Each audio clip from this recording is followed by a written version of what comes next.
Shalom.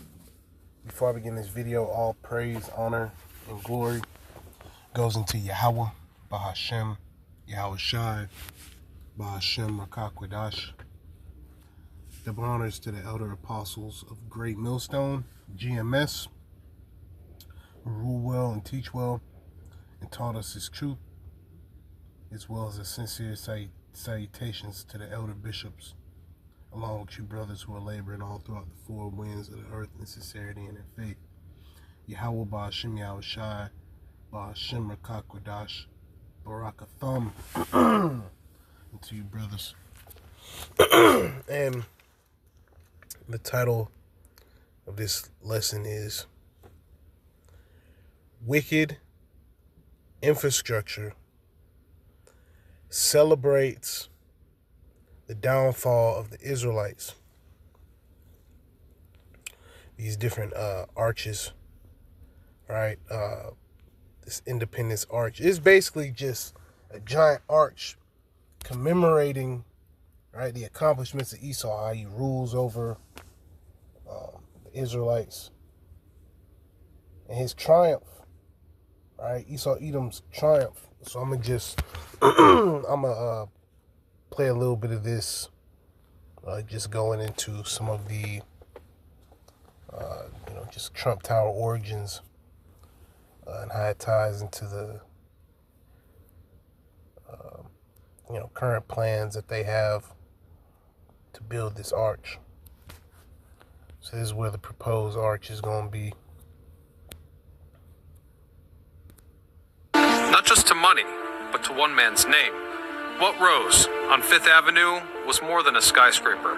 It was a statement, a collision of ambition, ego, and timing, built at a moment when New York City was teetering between decay and reinvention.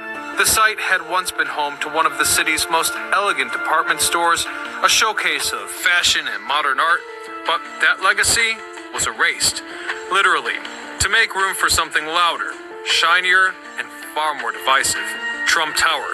So how did this building that began as a bold real estate gamble come to symbolize so much more? Stay tuned to find out, as today we cover the rise of Trump Tower. I'm your host, Ryan Sokash, and you're watching It's History. Let's go back to a time before the Golden Escalator, before department stores, or before anyone knew just what Fifth Avenue would become.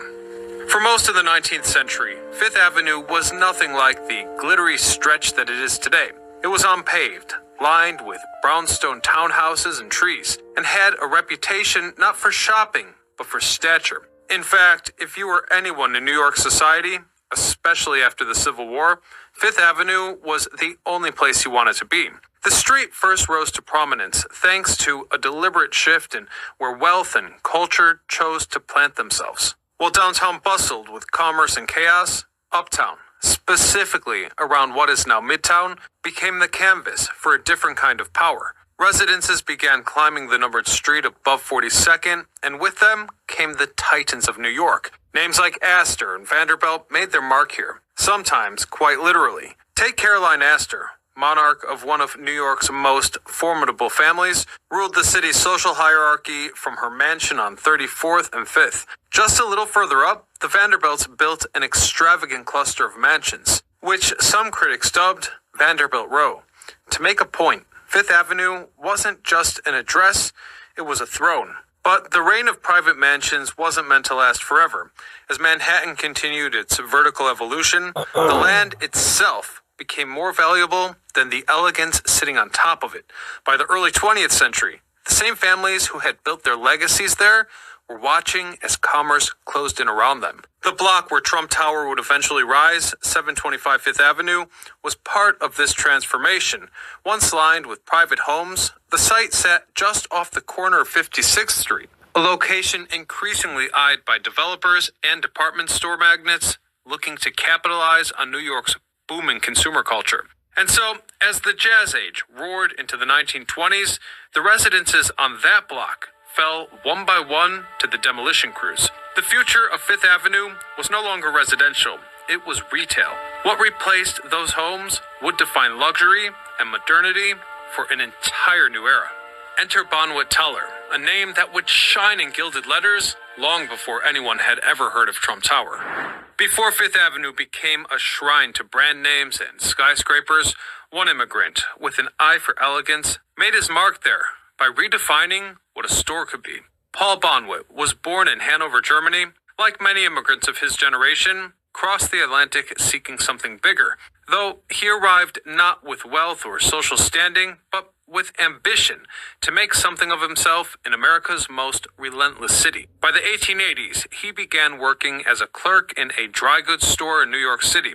This was hardly glamorous work, but it offered Bonwit a front row seat to the world of retail and to the possibilities it held. He quickly developed a reputation for sophistication and taste, not in a pretentious sense, but in the way he understood what well-to-do women wanted from a shopping experience. In 1895, Bonwit opened a small millinery shop bearing his name, Bonwit Teller & Company, a venture done in partnership with Edmund D. Teller. The shop specialized in high-end women's fashion and accessories, catering to an elite clientele who expected more than just merchandise. They expected atmosphere, discretion, and beauty. Bonwit understood this intuitively. He designed his stores with opulent interiors and showcased the merchandise like it belonged in a saloon, not a warehouse. His displays became legendary, sometimes bordering on theatrical. Over time, Bonwit Teller became one of the city's most iconic luxury retailers, setting himself apart not just for what he sold, but for how it was sold. By the 1920s, with the company flourishing, Bonwit set his sights on something grander, a flagship location that would reflect the stature of his brand. Fifth Avenue, now transformed from a street of homes to a corridor of culture and commerce, was the natural choice. Specifically, the prized corner of 5th and 56th Street, just a few blocks south of Central Park, and directly in the gravitational field of Manhattan's most elite real estate. This was the site where Bonwit Teller would construct its crown jewel, a department store unlike any other, built not just to sell clothing, but to radiate sophistication. The building that arose here in 1929 was more than just a store. It was a statement. Designed by the renowned architecture firm Warner & Wetback, best known for Grand Central Terminal, the Bonwit Teller building fused modern elegance with that classic Art Deco zest. The building was 11 stories tall, clad in limestone with elegant bronze grillwork over the entrance and 2 sculpture relief panels dancing high above the 8th floor. Though inside it was no less impressive, with sweeping interiors, mirrored surfaces, and softly glowing chandeliers, the space felt more like a luxury hotel lobby than a retail environment. Even the window displays were elevated to an art form, literally, because Bonwit Teller became known for commissioning avant-garde artists to design its windows. For women of a certain class, shopping at Bonwit Teller was a ritual. It wasn't a necessity, sure, but it was about showcasing their taste.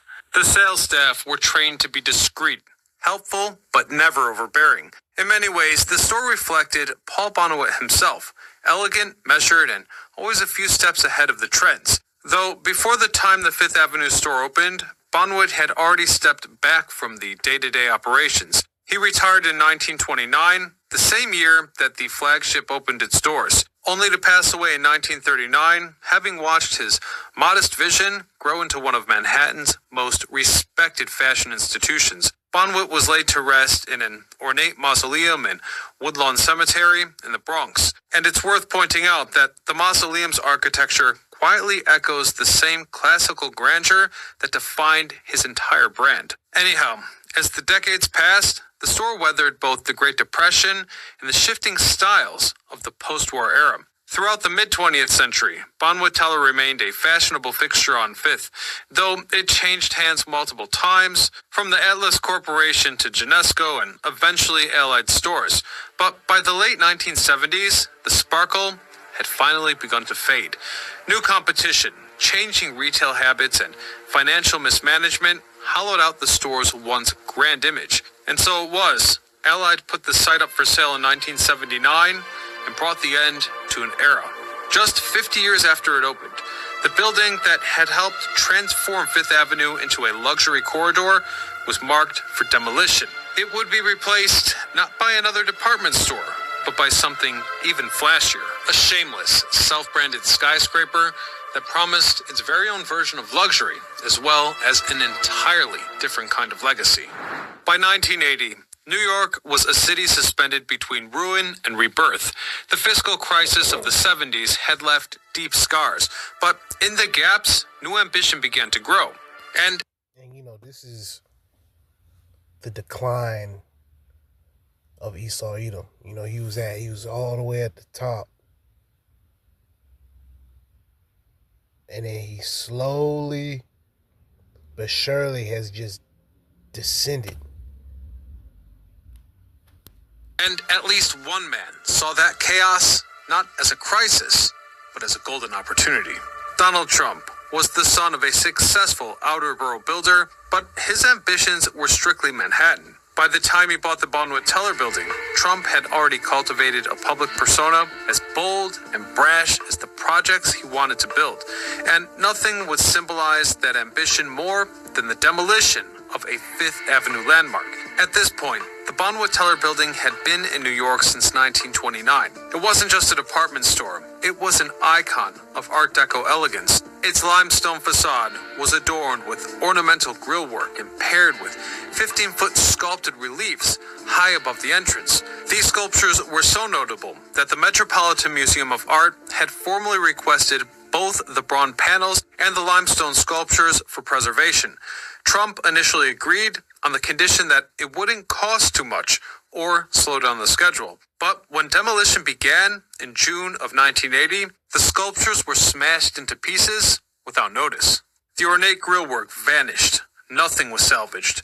When pressed on the issue, Trump's spokesperson, John Barron, told the press that the artwork had, quote, no artistic merit and would have delayed the project for too long. Now, according to some sources, years later, Trump admitted under oath that John Barron was in fact himself. Regardless, the museum was stunned, recalling, quote, we are certainly very disappointed and quite surprised, said Ashton Hawkins, who at the time was a senior official at the Met. Another prominent gallery owner likened the destroyed reliefs to the architectural treasures of the Rockefeller Center. Even Otto Tegan, who designed the bronze panels, dismissed the excuse.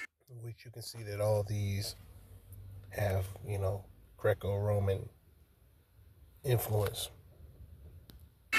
Recalling, quote, it's not something you could just misplace. He said it bluntly. But lost art wasn't the only thing stirring allegations and controversy. To bring down the 11-story building, Trump contracted a demolition crew that, in turn, hired roughly 200 undocumented Polish workers. These workers became known as the Polish Brigade. According to court documents and multiple investigative reports, the workers were paid just a fraction of legal wages. They labored without hard hats, gloves, or even masks, despite the asbestos swirling in the air. The more sensational news reports claimed that they also used sledgehammers and brute force to dismantle the structure by hand, further alleging that workers slept on the site and survived on very little food. These allegations are worth noting, but it is difficult to know what the press's agenda was back then, though we can put the press allegations aside for a moment to focus on the fact that when things finally pushed through to the courts, years later, a federal judge concluded that Trump had knowingly conspired to avoid paying them. This case dragged on for years and ultimately was settled for an undisclosed sum, and the agreement remains sealed.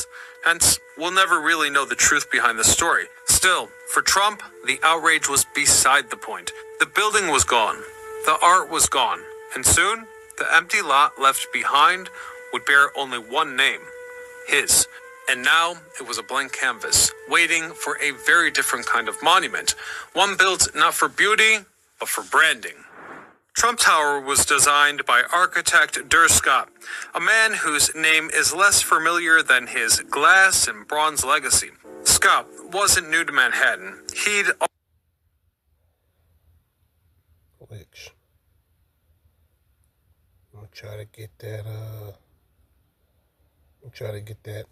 as the thumbnail. This is back when they had the Twin Towers. dragged on for years and ultimately was settled for an undisclosed sum, and the agreement remains sealed.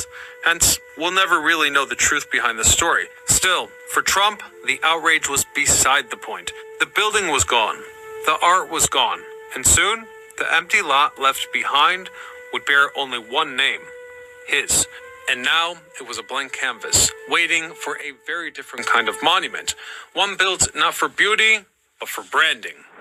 Trump Tower was designed by architect Dur Scott, a man whose name is less familiar than his glass and bronze legacy. Scott wasn't new to Manhattan. He'd already made his mark with projects like the Grand Hyatt Hotel, another Trump project near Grand Central. But Trump Tower would be different. It wouldn't just be a building. It was a brand. Scott had studied at the University of Cincinnati and Columbia, and he specialized in commercial towers that didn't just meet the skyline. They punched through it. His architectural philosophy merged bold geometry with market-savvy practicality. Trump chose him specifically for that reason. He knew how to make a building that stood out and how to make it on a budget. The building broke ground in 1980 and was completed in 1983. It stands 58 stories tall, though Trump, true to form, marketed the building as 68 by skipping a chunk of floor numbers, adding artificial height to match its ambition. At 664 feet, it was the tallest all-glass structure in Manhattan at the time of completion, and one of the first to mix retail, office, and luxury residential units into a single vertical complex. The tower's architectural style falls under postmodernism, though its aggressive use of dark reflective glass and angular setbacks gives it a distinctive 1980s swagger. It's flashy, geometric, and unapologetically slick. This was a monument to corporate luxury in an era of Reaganomics. The building's 5-story atrium was the centerpiece. Lined in marble imported from Italy, the walls glowed with pink and oranges under brass-colored mirrors and polished brass railings. Now, some of us might think that's gaudy.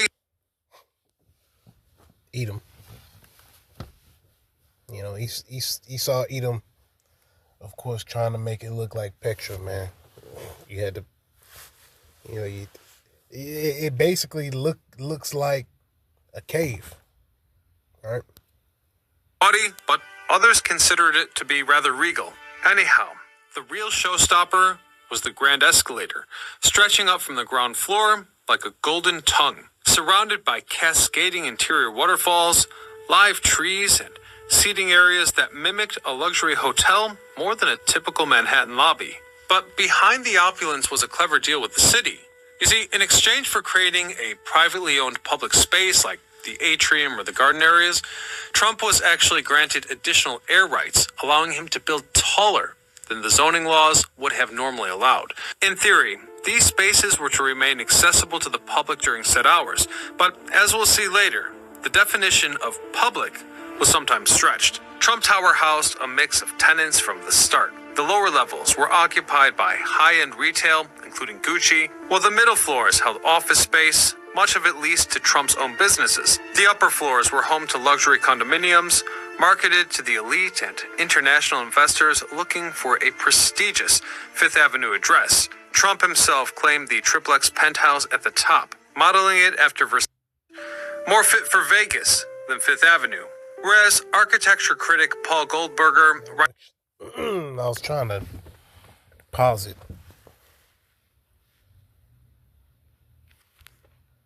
To the elite and international investors looking for a prestigious Fifth Avenue address. Trump himself claimed the triplex penthouse at the top, modeling it after Versailles and filling it with gold leaf, marble, and opulent furniture. But building a tower like this in the early 1980s wasn't easy. Construction faced protests. Trump, however, pushed through with media-savvy aggressiveness, frequently calling in tips to reporters, giving guided tours to the press.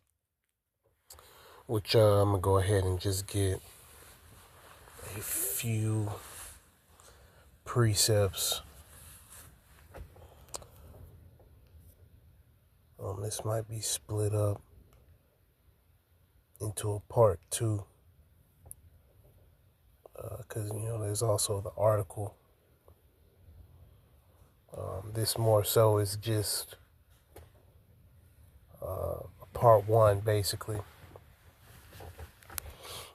And see, Esau, he has a love. He has a love for building things, these big, grand buildings. Right, all these different monuments, memorials. This is just celebrating, basically ruling over the Israelites.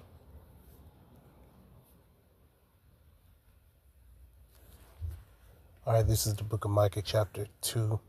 And the point is in verse 2, but I'm going to start at the top. Woe to them that devise iniquity and work evil upon their beds. And part of working the evil upon their beds, part of that is propping up their image. Esau Edom propping up his image. And this is why he, as a nation, this is why he has a hatred of the Israelites, man. Because here the Israelites are they can stomp down. Right? They have nothing. Right? They have absolutely nothing. Their scene is weak.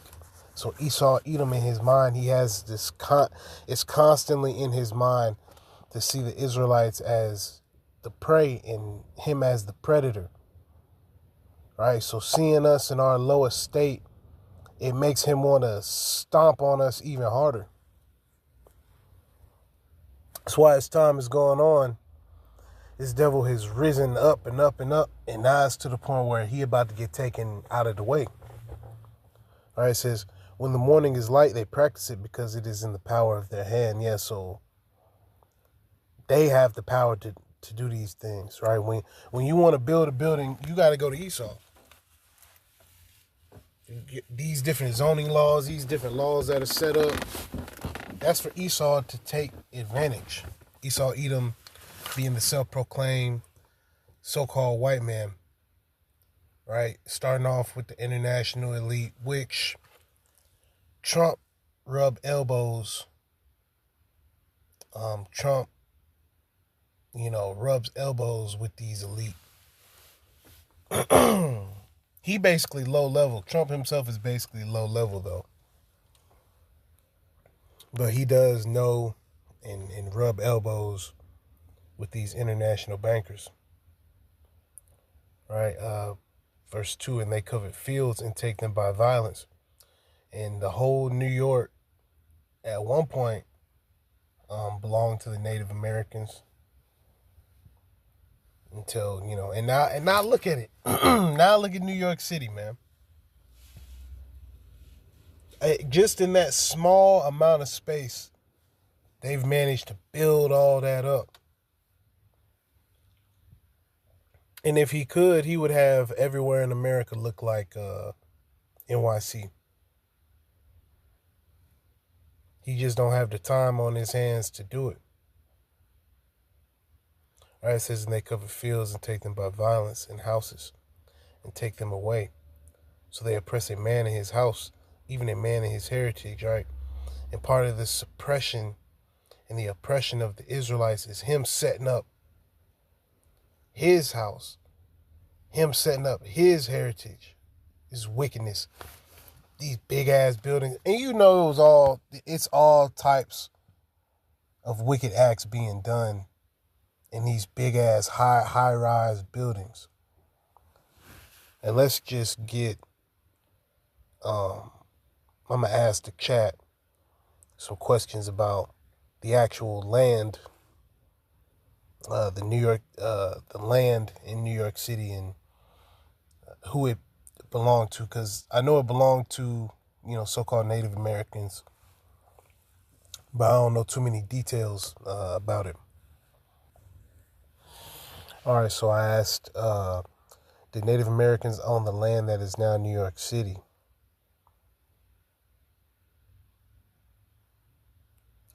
It says Native peoples did hold and use the land that is now New York City for millennia, but their idea of owning land was very different from European private property ownership.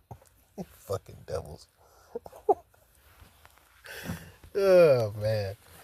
All right. It was homeland to the Lenape-speaking peoples,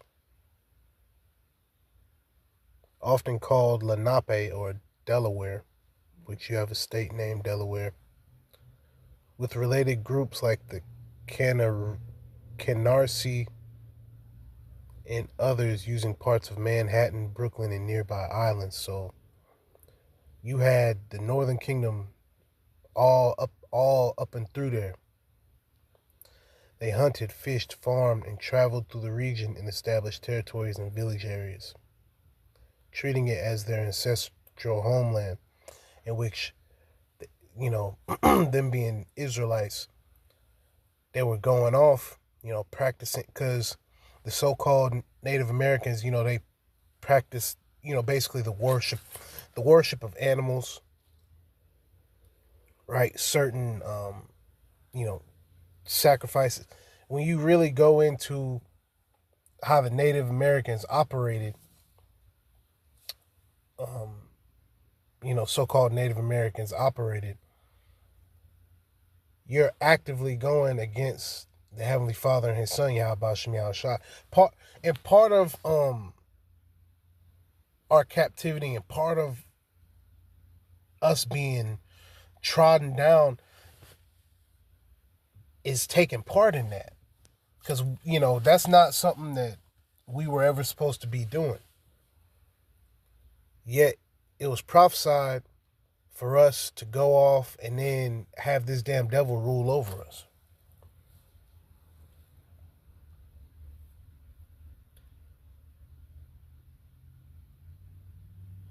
It says many native nations in the region understood land as something collectively used and cared for, not as a commodity that individuals bought and sold outright. In these different land deals, right, from these that the Edomites had, so-called white men had with the Native Americans, they weren't deals. All right. That's why it says this, the quote-unquote sale of Manhattan. It says when the groups made the land deals with the Dutch in the 1600s, historians and native scholars note they likely saw these as agreements to share use of the land, not to permanently give up all rights to it. So, the so-called Native Americans, during certain seasons, right, they grow certain crops, and it's almost like a sharecropping type of thing. All right, on this side of the river we grow corn. On this side of the river we grow carrots. So what we gonna do is, I'm gonna grow these carrots, you grow this corn, and we're gonna trade back and forth. All right, so they're thinking in their Israelite mind. All right, they're thinking of, okay, trade, bartering. Edom thinking about total domination.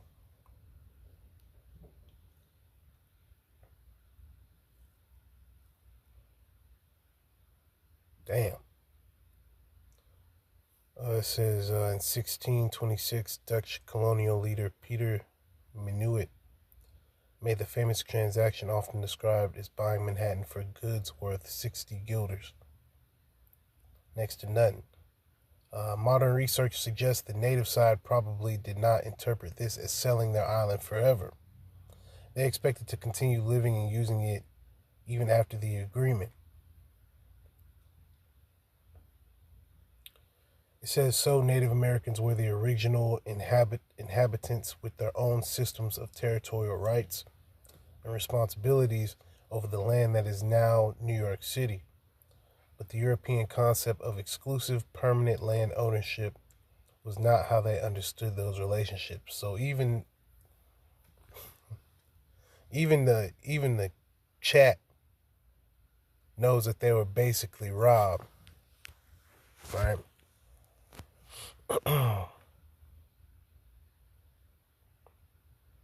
And we could get into the specific individuals that did the dealings and things like that, but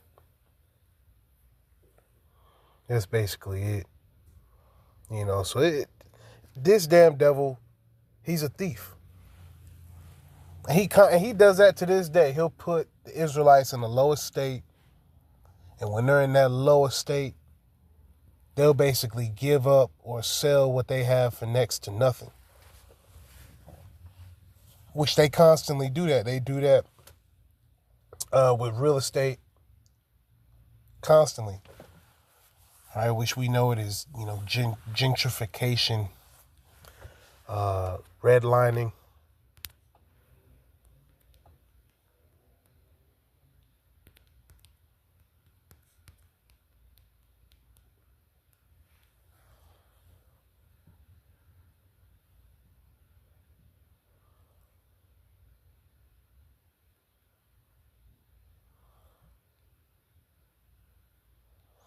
Which they do that to this day.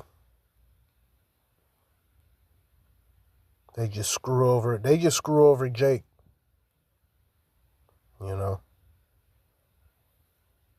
That's how they make their money. That's how they build up.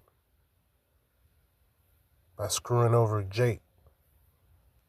All right, it says gentrification is when higher income, often whiter people, and new investment, right?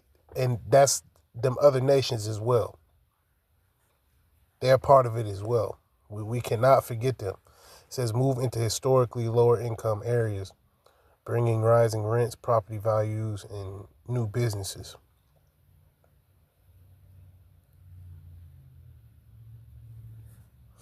So let's get back. All right, Micah 2 and 3.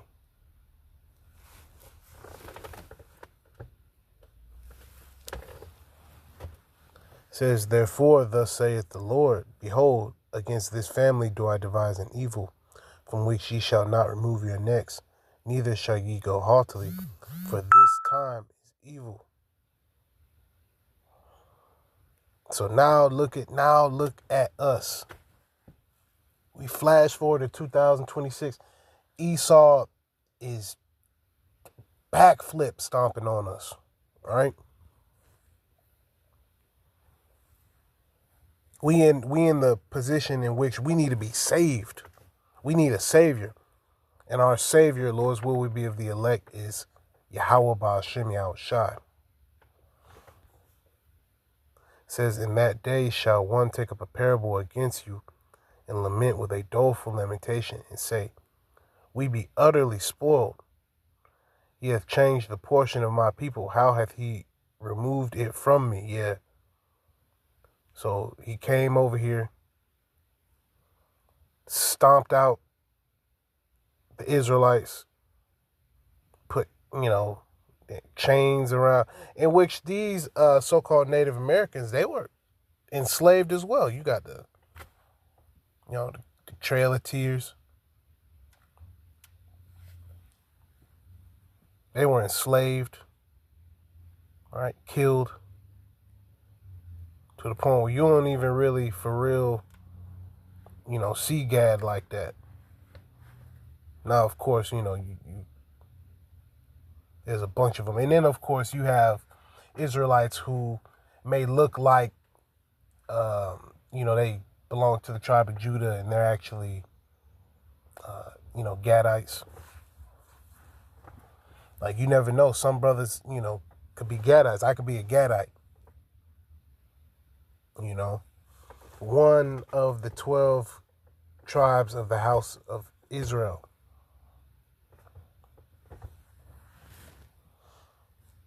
It says, Micah 2 and 5 says, therefore thou shalt have none that shall cast a cord by lot in the congregation of the Lord. Slakia. Let me go up. Micah 2 and 4. In that day shall one take up a parable against you and lament with a doleful lamentation and say, we be utterly spoiled. He hath changed the portion of my people. And now look, 2/3 of Israel is chugging that Babylon juice, right? How hath he removed it from me? Turning away, he hath divided our fields. And not only did he divide, the land up physically, he divided the Israelites in all aspects. He's continuing to run a campaign to divide the northern kingdom and the southern kingdom. That's a constant thing.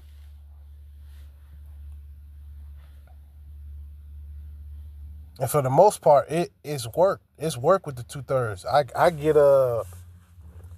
a lot of mean mugs from the northern kingdom, specifically older northern kingdom women. Little abuelita. They looking at you like you a nigga. All right, because it's something that has been beat into them from the jump. All right, that's all that's shown, right, is division. All right, so when you tell abuelita, hey, you are an Israelite and I'm an Israelite, she don't want to believe that. That's okay. That's fine. Your ass gonna get roasted up here in Babylon the Great, aka America. You're gonna die by way of ICBMs, intercontinental ballistic missiles. You're gonna be born through the loins of the elect. So it's okay. It's completely fine. Don't nobody gotta believe us. Shit, we doing our job. If little abuelito and abuelita, if they don't believe us, if abuela don't believe, that's A-okay. All right, we going to the scriptures, we going to the history, we breaking it down to them plain.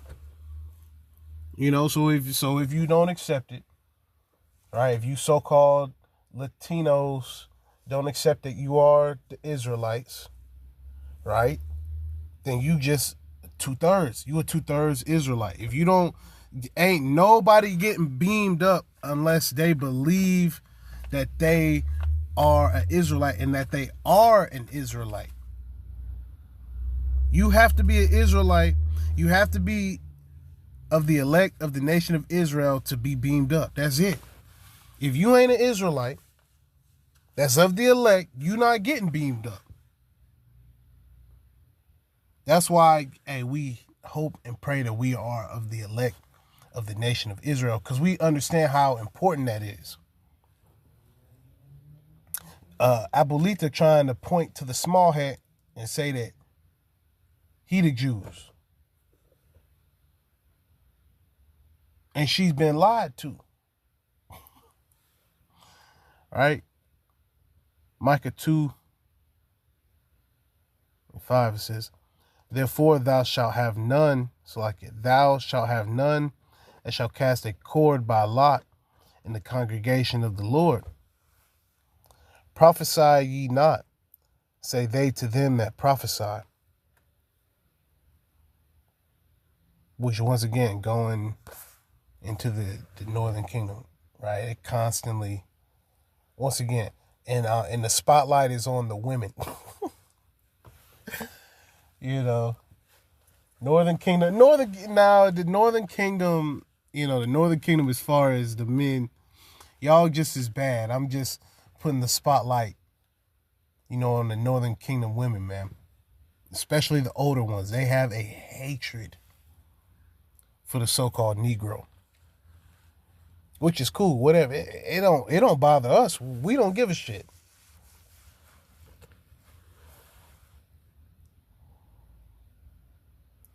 Micah 2:6.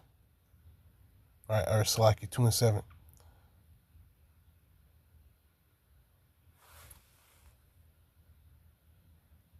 I'm gonna start again at 6. Salaki. Micah 2:6. Prophesy ye not, say they to them that prophesy. All right, so the 2/3 is saying, don't prophesy. What is the elect doing? Bringing out the words prophecy. We don't give a damn if y'all don't like it. You think we gonna just pack up? You think we just gonna pack up and leave because y'all don't like it? Like we just, okay, let's put our garments up because they don't like what we saying. Hell no. If you don't like it, take your ass down the street. That's how it works. If you don't like the words of Yahweh Shem Yahushai, if they burning, if the words of Yahweh Shem Yahushai is burning you up, kick rocks. That's it. We ain't gonna stop. We ain't gonna stop prophesying because of you. All right, who the hell are you? And see, once again, in the spotlight is on the women, Northern Kingdom women. Y'all believe that y'all are Edomites, a lot of y'all. I noticed that a lot of them like to dye their hair blonde. You got a 58-year-old, so-called Cuban woman dyed her hair bleach blonde. You look crazy as hell. Talking about, I'm not a nigga.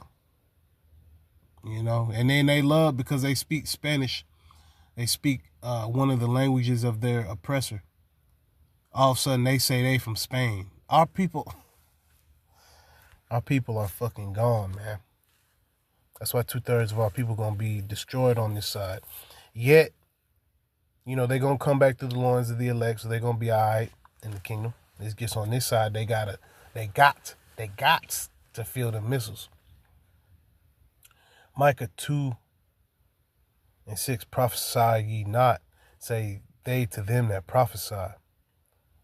They shall not prophesy to them, that they shall not take shame. And they just, for whatever reason, they feel like they cannot be shamed. Right? They feel like, oh, we can't tell them nothing. Okay. Keep on. Right? Micah 2:7.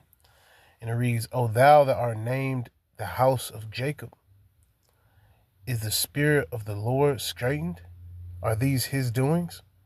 Do not my words do good to him that walketh uprightly? Yeah, so you see us getting better and better through the spirit and power of Yahweh Shem Yahushai, yet you still have that hatred for us. That's okay. That's fine. When you go somewhere, you could go to, like me, myself, I like to go to the, the taqueria. I like to go to the Mi Gente, the so-called Latino, so-called Hispanic store. I be up in there all the time, right? Now they can feel it. They can feel, okay, yeah, he ain't gonna steal. He ain't gonna, but they still got to follow you around. Because it's a demon on them. It's a demon on them. All right, follow that nigga. Which is cool. I just let them, fuck it. I just let them follow me around because I know through the spirit and power of Yahweh Shem Yahushai, I ain't going to take nothing. All right, we walking upright.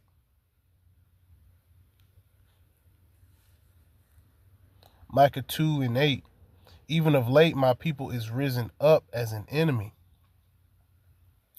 Ye pull off the robe with the garment from them that pass by securely as men averse from war. and they trying to take that away from us. We wearing this glorious truth. They trying to rip it off our body. No, y'all ain't the Israelites. Nah.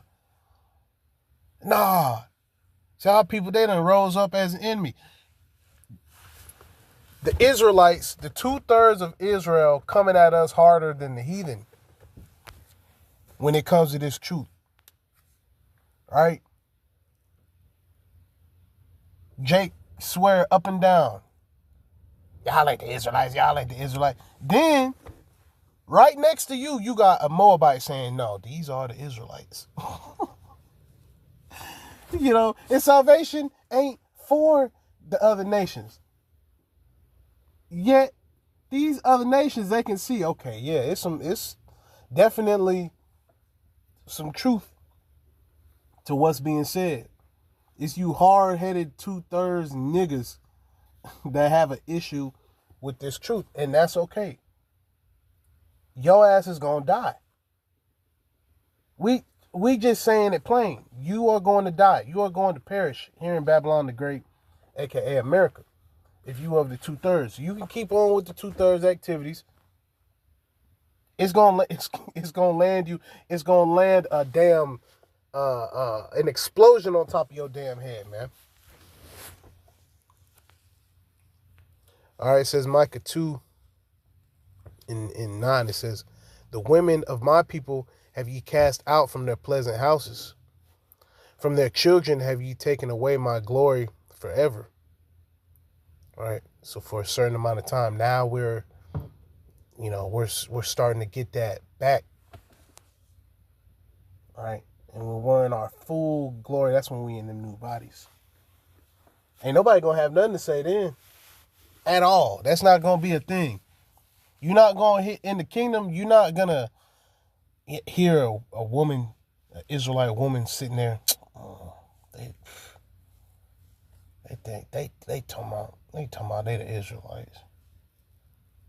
Can you believe that? Ooh. No, it's gonna be known. It's gonna be known as a fact. And y'all gonna be in order as well. We ain't gonna have no out of order women. All the Israelite women are gonna be completely in order because they gonna be perfect as well. We gonna be on a whole nother level than them, right? Yet for all intents and purposes, they're gonna be perfect. It's not gonna be one Israelite woman out of order in the kingdom, man. That's gonna be beautiful. Because right now, that's all we see. It's just out of order. All right. Micah 2 and 10. "Arise ye and depart, for this is not your rest, because it is polluted." All right. Babylon the Great, America. All right. "It shall destroy you, even with a sore destruction." So this place decays you, destroys you. And then ultimately, you will be physically destroyed here in Babylon the Great, aka America. Unless you're of the elect of the nation of Israel, right? "If a man walking in the spirit and falsehood do lie, saying, I will prophesy unto thee of wine and of strong drink, he shall even be the prophet of this people." Yeah, and all these smooth talking, Israelites saying that, salvation is for everybody. You are essentially killing Israelites by saying you can do whatever you want, be whatever you want to be, go wherever you want to go, and say whatever you want to say. You're killing your people. You think you're freeing them, right? Showing them liberty, freedom. No, you're killing your people, man. It's a lot of blood on the hands, of these false prophets, man. And once again, going into the Northern Kingdom, don't even get me started on, going into a Catholic church. You go into a Catholic church, you're going to see mostly middle-aged Northern Kingdom women. Just getting lied to. You're getting lied to all their life. Right? They're even told that the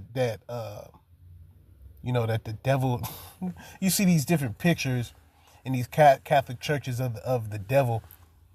It's a short black, it looked like a little short black little demon with some big red lips.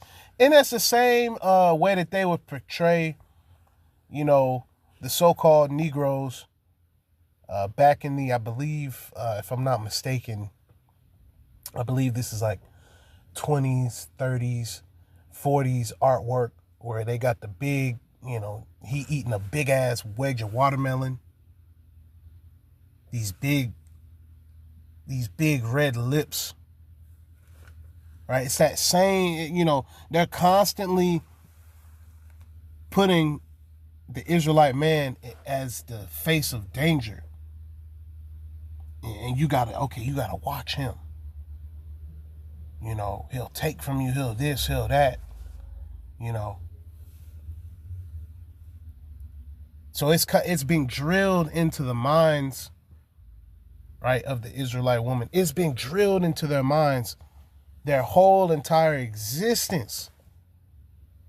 From the time they was born, from the time she was born, her in her old age, you know, she's 68. You got a 68-year-old so-called Cuban woman, right? From the time she was born to now, she's been told that the so-called Negro, Latino, and Native American ain't shit, all right? That they're evil, and that the so-called white man is the cream of the crop, right? That he is the face of the Most High. He is the face of the Most High's Son, right? Micah 2:12. I will surely assemble, O Jacob, all of thee. Yes, so the Lord has gathered the northern and the southern kingdom together. Right? The scriptures speak about that stick coming together. That stick that was once broken in half has been, boom, mended back together. And brothers, you know, can attest to this. A stick can very easily be brought back together, you know. And of course, we come from that generation of playing outside. You know, you break a stick in half. You can really, if you get the exact pieces lined up right, they can be mended back together, especially if those two pieces are alive. They can be mended back together. They can be grafted back together. Right? And that's the northern and the southern kingdom coming together. That's why you seeing all 12 tribes out on the highways and byways. Right? Depending on what camp of brothers, okay, you see. Now, of course, some camps, right, specifically Great Millstone, you might have a camp, you know, a Great Millstone camp where it looks like it's all, you know, so-called Negroes. It could be 8 brothers that hold, you know, in a Great Millstone camp, you know, somewhere where they all 8 of them look like Judites, yet, you know, 2 of them could be of the tribe of Manasseh. 3 of them, Reuben, you know, and only 1 of them, Judah. So this isn't about the physical appearance, right?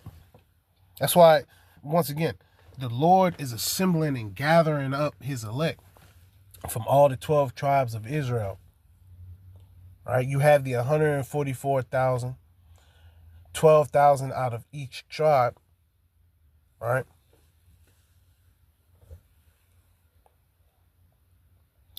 Because 12 times 12 is 144. So there's some of us who we may think, oh, we're Judites, and some of us are Gadites, you know, Reubenites, so on and so forth. All right? Come from the tribe of Asher. The Lord is gathering up his elect. It says, oh, Jacob, right, the Israelites, all of thee, I will surely gather the remnant of Israel, the elect. I will put them together as the sheep of Basra, as the flock in the midst of their fold. They shall make great noise by reason of the multitude of men. Woo! And that's why Great Millstone has gone global. Like the elder Pastor Hall always likes to say, hey, this truth has gone global. It says, the breaker is come up before them. They have broken up and have passed through the gate and are gone out by it.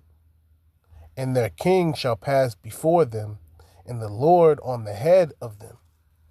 So we're being guided by the Lord. Woo! It's beautiful, man.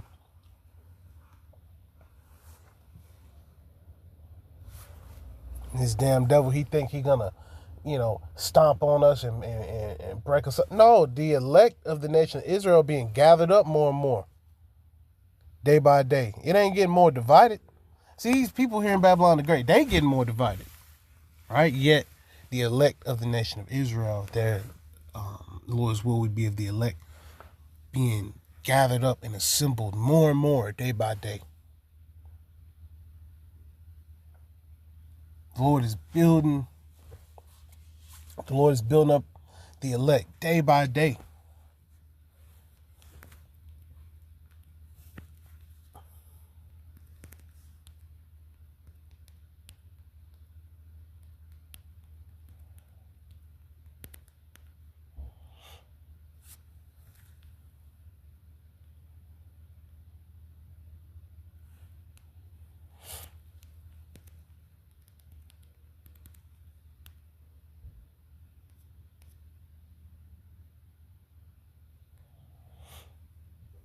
See, this is what they scared of. This is what they scared of. The 12 tribes of Israel coming together in righteousness, not just, for a damn cookout or something like that. No. Seeking Yahweh Hashem Yahushua Ba'Hashem Rakakwadash. Right? Seeking to be the elect of the nation of Israel. That's what got them shaking in their boots. All right, Revelation 11 and 11. And after 3 days and a half, And after 3 days and a half, the spirit of life from Yahweh Hashem Yahushua entered into them, the Israelites, and they stood upon their feet. All right, you're coming into the truth. All right, we know who we are now. It says, and great fear fell upon them which saw them, which is the other nations. Because they know they done fucked up. Now the Lord is gathering up his elect. Man, it's over with for y'all, man. It's over with for y'all. While this devil Esau Edom is busy trying to build up this place, the Lord tearing all that shit down. And he's building up his elect. And as he's building up his elect, he's tearing everything else down, man. Lord's will, that big ass arch don't get built up. Lord's will, we have a financial collapse before that. All this, millions and billions of dollars being pushed into these different, this ballroom, these different arches. And you got people hungry in the street. This is how you know you got a wicked ruler on your hands, Israel. We have a wicked ruler. This nigga Esau is wicked. He completely out of pocket. All right, yet we have a solution. Turning to Yahweh Ba'Hashem Yahushua Ba'Hashem Rakakwadash. Praying to Yahweh Ba'Hashem Yahushua to keep his hands on us, to guide us, navigate us through, to keep us safe in these times, man. We in evil times. Right? Because along with that great fear falling upon them which saw them, now they have to react. They don't know how to battle through the spirit, so they got to get physical, right? So the famine of the word is coming. Of course, scooping us up, whether it's putting us in concentration camps, bringing us before governors for the namesake of Yahweh Hashem Yahushua. They gonna get physical. As things continue to get worse and worse, they gonna get physical. All right. When they bring out that C-hip on a worldwide scale, they gonna be screaming out, GMS was right. Just like how the elder Apostle Hart, constantly brings that point up. That once that C-hip come around, they're gonna be saying, hey, GMS was right. The micro C-hip is the MOTB. Right? And it's terrible to think that, some of the children of Israel, they're gonna take that C-hip and then they're gonna find out that it's the MOTB. It's gonna be too late. Once you take that C-hip, it's over with. That's why the warning is constantly going out. constantly going out, constantly going out. We warning our people, man. All right, so there's not going to be a cloak for their sins. Let's end it on that.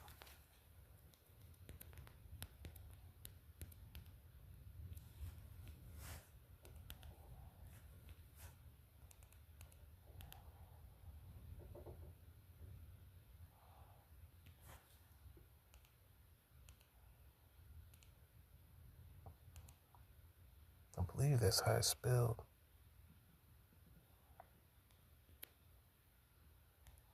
Cloak.